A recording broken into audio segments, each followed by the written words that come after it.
Ang daming blackberry dito. Tignan nyo, ang dami.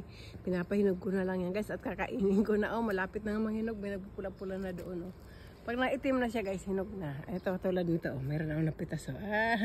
Yan guys, maasim-asim pa yung mapula. Pero yung maitim na guys, matamis na yan guys. Ang dami, tumubo lang yan dito guys sa kanto ng bakuran namin. Ayan. Ang dami. Inaabangan ko ang paghinog yan. Malalaki kasi ito. Tingnan nyo, ang dami. Lemon, malaki Ito ang masarap, malalaki, malaman. Kasi meron dito maliliit itong mga payat siya. Kasi yung mataba din ang bunga niya. Ito yung mga maliliit Ang dami akong napitas. Vitamin C natin sa umaga. Ayun, may maitim doon. Kunin natin yung maitim.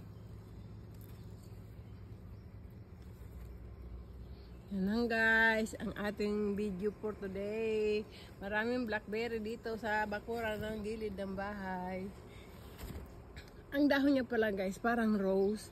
Tapos guys, may mga tinik-tinik din siya guys. Ang taba niya kasi. Ang daming blackberry dito. Hihintayin ko mahinog at kakainin ko lahat. Uunahin ko ang bird. Kinakain din siya guys ng bird guys. Kaya kaunti lang yung nakuha ko. Kasi inuunahan ako ng bird. Dapat maunahan ko ang bird kasi matataba ito malalaki. Thank you for watching.